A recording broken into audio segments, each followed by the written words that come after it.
사연 상담하겠습니다. 주식에 재능이 있어가지고 집을 조금 안 사도 될까? 집에 너무 돈 깔고 있는 게 좀 낭비 같은데요? 라는 분이 있어가지고 한번 상담해 보려고 합니다. 실거주 갈아타기 해야 될까요? 주식 투자를 해야 될까요? 수익률이 20%입니다. 라는 어떤 분이었어요. 근데 여기 월별 주식 수익률 정리 요거 보이시죠? 요 자기의 수익률까지 표를 올려주셨습니다. 사연 볼게요. 안녕하세요. 저는 대학 졸업 후부터 직장 생활했지만 부모님이 통장 관리를 해주셔가지고 까막눈으로 살다가 2021년도에 부익남님 덕택에 경제에 눈뜨고 부동산 주식 투자하고 있습니다. 작년에 결혼해가지고 공무원 신혼부부로 혼인신고는 아직 안 했지만 열심히 잘 살고 있고요. 최근 부동산 과열 분위기와 함께 주변에 결혼하는 친구들이 많다 보니까 9억에서 11억대 집을 매수하는 경우를 많이 보고 남편도 실거주 갈아타기를 원하는 상황에서 고민이 되고 있습니다. 25년도 6월 기준에 자산 및 투자 현황은 아래와 같습니다. 부동산은 서울 5급지 200세대 23평 실거주 아파트. 저는 요즘에 이런 얘기들을 하시는 분들이 많던데, 그러니까 뭐 상급지, 뭐 하급지 이런 정도는 저도 이해가 되는데 이 급지는 뭘로 나누는 거예요? 1급지, 2급지, 3급지, 4급지, 5급지가 뭐 있나요? 이거 뭐 나누는 기준이 있어요? 나는 잘 모르겠네요. 이거 그냥 단순히 그냥 중위 가격으로 나누신 건가? 어쨌든 5급지래요. 5급지를 가지고 있다. 내 집값이 뭐 6억 초반에 거래가 되고 있다고 합니다. 자, 그리고 이제 부동산이 하나가 더 있어요. 경기도 외곽에 17평 아파트가 있는데 뭐 임대주택과 함께 재건축 추진 계획이 있다. 아, 근데 이 17평 아파트인데 가격이 한 2억 5천 뭐 이 정도라면은 이 재건축 추진은 할 수 있지만 재건축이 되냐? 이건 또 별개 얘기겠죠. 자, 미국 주식은 22년도 초에 400만 원으로 시작해가지고 대출 받아가지고 이거저거 하시면서 계속 투자를 하셔서 수익률이 꽤 괜찮게 나오는 상황입니다. 결혼 전에는 저 혼자 3, 4천 정도 주식을 굴렸어요. 그래서 재투자는 하지 않았지만 결혼 준비 때 조금 꺼내 쓰기도 했습니다. 결혼하고 축의금, 저축 등으로 원금이 많이 증가해서 현재는 수익 모두 재투자하고 있는데요. 미실현 수익금도 뭐 조금 있고 어쨌든 여러모로 주식을 잘하고 있다. 기타, 금, 약간의 코인 합쳐가지고 3천만 원 정도 있으시고 뭐 그 외에 해서 다 따지면 순자산이 약 5억 정도 되는 분이에요. 주담대 2억 6천, 뭐 부천에 뭐 전세금 뭐 해서 이런 돈들이 좀 부채가 있긴 하지만 연봉이 약 1억 정도인데 소비를 크게 하지 않고 다만 저축을 타이트하게도 못하는 아마 이제 뭐 그냥 적정하게 쓰시는 분들인 것 같아요. 평달에는 200 정도에서 100 정도 저축하고 돈이 좀 수당이 들어오면 좀 더 하고 있습니다. 올해 4천 저축을 목표로 하고 있는데 현재까지 2천만 원 저축했습니다. 그러니까 저축도 뭐 아예 못하는 건 아니고 21년도에 부익남님 채널 및 뭐 다른 것들 여러 가지 보면서 강의도 많이 들었는데요. 23년, 24년에 제가 살던 서울 5급지 부동산을 매도하는 과정, 지방 수도권을 8곳 정도 임장하고 부천을 매수하는 과정을 겪으면서 부동산에 약간 회의감도 든 거죠. 부동산은 실물이다 보니까 직접 봐야 되죠. 가서 막 중개사 상대해야 되죠. 임차인도 맞춰야 되죠. 여러모로 힘들단 말이에요. 사람 상대가 쉬운 게 아닙니다. 자, 근데 22년도 상승장 끝물 때 주식을 시작해가지고 1년 넘는 하락장 때도 잘 버티고 수익이 나는 걸 보면서 주식에 대한 믿음이 커졌습니다. 주식은 잘만 할 수 있으면 얼마나 좋습니까? 부동산은 막 진짜 뭔가 막 사람 상대하고 막 힘들어. 막 뭐랄까, 막 감정적으로 막 좀 다툼도 생기고 막 그렇습니다. 근데 주식은 그런 게 없어요. 그냥 딸깍. 내가 잘 판단해가지고 나만 잘하면 돼. 나만 잘하면은 그냥 깔끔한 투자죠. 세금도 없고 너무 좋잖아요.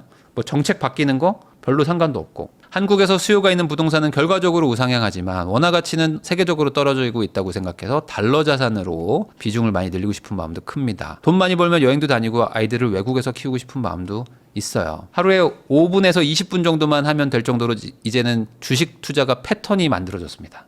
그러니까 이미 약간 원칙과 그 투자 약간 공식을 만드셔가지고 한 5분에서 20분만 하면 주식으로 이제 수익률이 난다. 라는 겁니다. 자, 그런데 남편은 좀 이제 집을 옮기고 싶어 하니까 막 답답한 거죠. 아이 계획은 없지만 3에서 5년 사이에는 임신 계획이 있어요. 그래서 그때 그냥 9억 미만 정도 하나 사면 되지 않을까? 그리고 나머지는 다 그냥 주식에 올인하고 싶은데 상급지는 점점 멀어질 것 같고 갈아타지 못하게 될지 두렵기도 합니다. 제가 생각했을 때 큰 돈을 깔고 앉아 있는 게 수익성이 너무 떨어지고 남들한테 보여주기용 실거주 같아가지고 그냥 지방에 소액 투자나 조금 하고 나는 그냥 주식으로 좀 올인하고 싶다라는 말을 하시는 것 같은데 이렇게 하는 게 맞을까요? 라는 겁니다. 자, 이게 사연이 되게 길잖아요. 근데 이제 정리하면 이겁니다. 주식 내가 잘하고 잘 되고 있는 것 같은데 집에 깔고 있어야 됩니까? 라는 아주 심플한 질문인 거죠. 근데 이거는 주식을 하는 사람들은 다 이런 생각해요. 다 이런 생각하고 저도 옛날에 이렇게 생각했어요. 그리고 특히 미혼이거나 아이가 없거나 하면은 주식 조금 잘 되잖아요. 그냥 이런 생각은 거의 기본입니다. 패시브입니다. 이거는 기본이야. 나 주식으로 하니까 잘 되네. 잠깐만. 그러면 집을 막 사가지고 야 이거 1년에 한 5% 오르는데 여기서 대출이자 내고 나면 남는 것도 없잖아. 야 그럴 거면 야 주식을 굴리자. 주식은 한 방에 그냥 15% 20% 먹는데 세금도 없는데 사람 상대도 안 하는데 이거 얼마나 좋아? 라는 생각을 하게 되죠. 그래서 이제 연도별 월별 주식 수익률표를 같이 첨부를 해주셨는데 보면은 거의 손해보는 달이 없어요. 거의 손해보는 달이 없으시고 연 14%가 최소더라고요. 그리고 잘 벌 때는 연 48%도 보셨습니다. 다달이 손해를 안 본 거예요. 그러니까 이제 좀 자신감이 붙을만 하죠. 왜냐면 그동안 하락장도 있고 상승장도 막 있었는데 최하가 14%, 최대가 48%. 근데 이게 한두 해가 아닙니다. 한 4년, 5년 하신 거예요. 그럼 자신감 있을 수 있는 거 아닙니까? 주식 투자를 잘할 수 있다면 사실 부동산 투자는 큰 의미가 없거든요. 왜냐면 아까 이제 사연자도 얘기했지만 세금도 떼야 되죠. 뭐 황금성도 나쁘지. 사람 상대하지. 이게 제일 힘들어. 임차인 상대하고 뭐 집 고쳐달라고 뭐 전구 고쳐달라고 뭐 변기 물이 안 내려가요. 뭐 지금 뭐 도어락이 고장 났어요. 고쳐주세요. 막 이런 얘기들을 하다 보면은 이게 여러모로 힘듦이 오죠. 저도 21살부터 27살까지 주식 투자 진짜 미쳐서 살았거든요. 온 정신을 여기다 쓰면서 주식만 투자하고 그리고 막 그때 책을 뭐 진짜 뭐 100권이 뭐야 더 읽었을 겁니다. 군대에서도 주식책만 읽었으니까. 그러면서 주식에 정말 올인했었는데 제가 부동산 투자로 바꿨거든요. 그럼 바꾼 이유가 뭘까를 한번 생각을 해봐야 됩니다. 자, 주식 투자를 잘하던 분들이 어느 순간 길을 잃어요. 길을 잃고 막 방황하기 시작합니다. 왜 그러냐? 요겁니다. 연봉으로 감당 안 되는 투자금을 굴리기 시작하면서 이분들이 방황하기 시작합니다. 이게 주식은 진짜 멘탈 싸움이잖아요. 그러다 보니까 일을 각오를 하고 버는 거거든요. 그러니까 일을 각오를 해야 돼요. 근데 일을 각오를 하는 그 각오가 작으면 되게 이성적으로 투자를 잘하거든요. 일을 각오가 두려울 때가 있어요. 두려울 만한 수준으로 투자를 하기 시작하면은 그때부터 멘탈이 털리기 시작한다. 자, 보세요. 올해 저축은 4천만 원 정도를 목표로 하고 있습니다. 라고 하셨어요. 그러니까 4천 정도는 저축을 하실 수 있는 분이에요. 그러면은 내가 돈을 깨먹어도 올해 만약에 주식으로 날려먹어도 한 4천만 원까지만 날려먹으면 만약에 손해를 보면은 난 어차피 저축을 4천은 하니까 물론 씁쓸하지만 그래도 멘탈이 털리지 않을 수 있죠. 근데 이게 커지면 어떡할까? 라는 거는 또 별개의 얘기입니다. 그래서 이분이 투자한 걸 보니까 투자금이 작을 때는 2천만 원 정도였고 투자금이 클 때는 4천만 원 정도였어요. 아까 수익률이 14%에서 뭐 48%라고 얘기했지만 작게 벌 때는 금액으로 보면은 170만 원 그리고 수익률이 제일 많이 높았을 때는 약 1,000만 원 정도 버셨더라고요. 그러면 이 정도는 사실 주식으로 멘탈이 막 흔들릴 정도의 큰 원금을 가지고 아주 공격적인 투자를 했다고 보기는 어렵겠죠.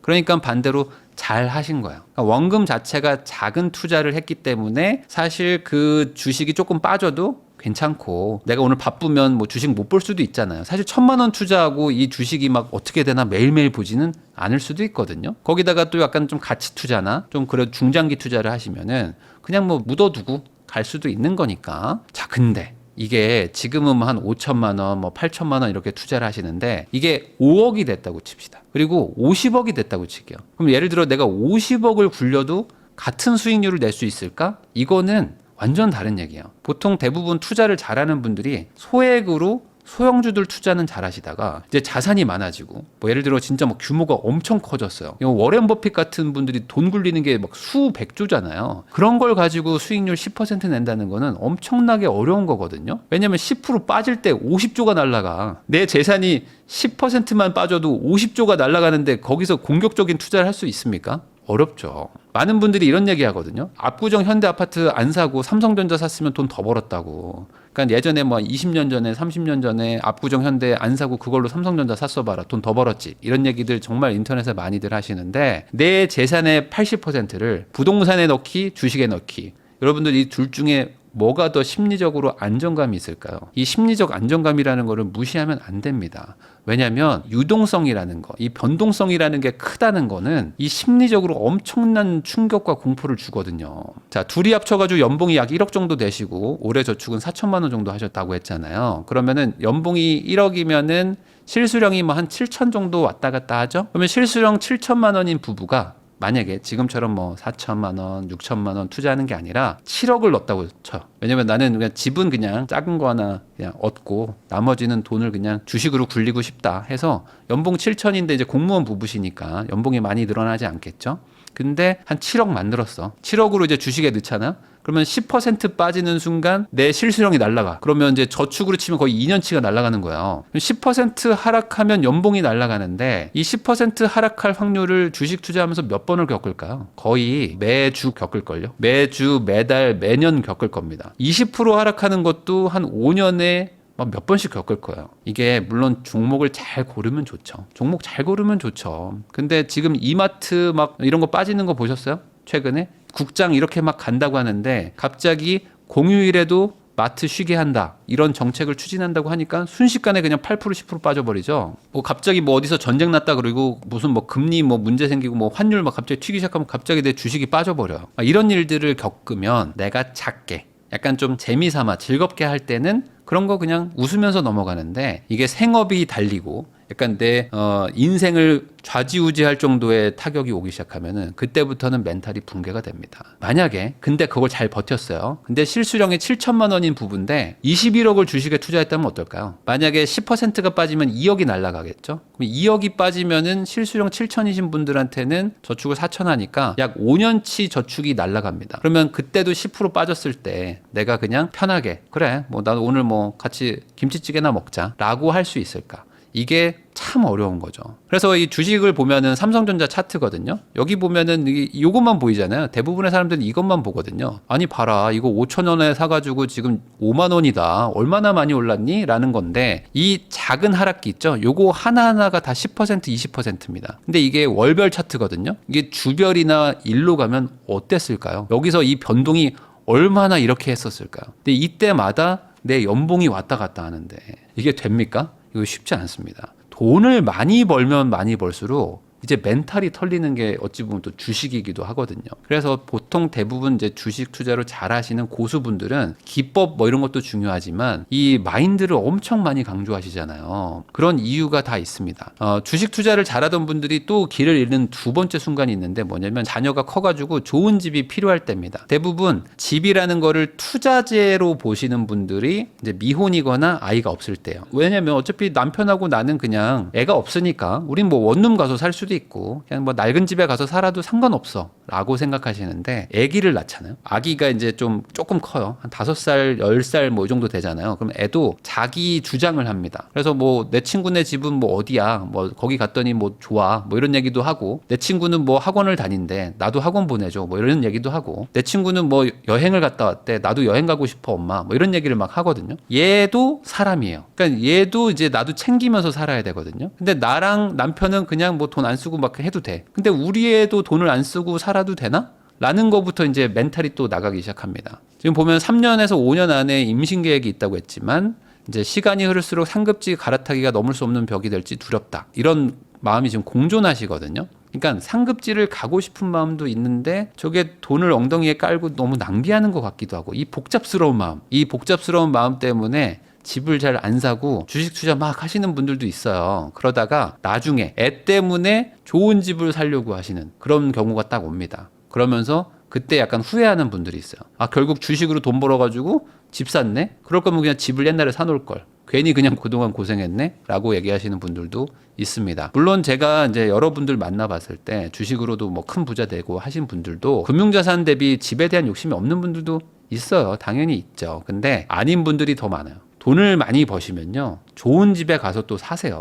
우리나라가 어쩔 수가 없는 게 집의 가격이나 위치 같은 거를 가지고 사회적 지위를 설명하는 나라입니다. 그리고 이게 과거보다 훨씬 더 좁혀지고 있어요. 옛날에는 서울 살면 됐습니다. 조선시대나 뭐 6.25 끝나고 우리나라가 못 살 때는 서울에 살면 좋다 이랬어요. 근데 지금은 아니죠. 그 뒤로는 뭐 강남에 살아야 된다. 강남에서도 무슨 동에 살아야 된다. 무슨 동에서도 무슨 아파트 살아야 된다. 무슨 아파트에서도 뭐 한강이 보이네 안 보이네 이런 거 가지고 급을 나눕니다. 그러다 보니까 내가 지금은 집이 별로 필요 없고 불필요해 보이지만 나중에 가서는 집이 필요하게 될 때가 있어요. 그때 가면 그 집도 올라가 있어요. 나도 열심히 주식을 했는데 집도 올라가요. 근데 문제는 집값이 규모가 훨씬 커요. 그러니까 나는 투자금 원금을 뭐 3천, 5천, 1억으로 굴리는데 집은 뭐 6억, 9억짜리를 산단 말이죠. 뭐 10억짜리 사는 경우도 있습니다. 똑같은 자산인데 얘는 내가 굴리는 주식보다 규모가 뭐 한 5배에서 10배 이상 큰 거를 가지고 있는 거잖아요. 그러다 보니까 집은 5%만 올라가도 10억짜리 5% 오르면 얼마입니까? 5천만 원이 올라요. 근데 내가 1억 가지고 5천 벌려면 수익률이 50%여야 돼요. 그러면 한 번도 안 까지고 계속 벌어야 돼. 그러니까 이거를 절대 가격의 차이로 보면요, 이게 따라잡는 게 쉽지는 않습니다. 그럼 이걸 어떻게 따라잡냐? 나도 주식 투자 원금을 키워야 돼요. 주식 투자 원금을 키우잖아요. 옛날에 5천만 원 할 때랑 5억으로 할 때랑 멘탈이 틀리다니까.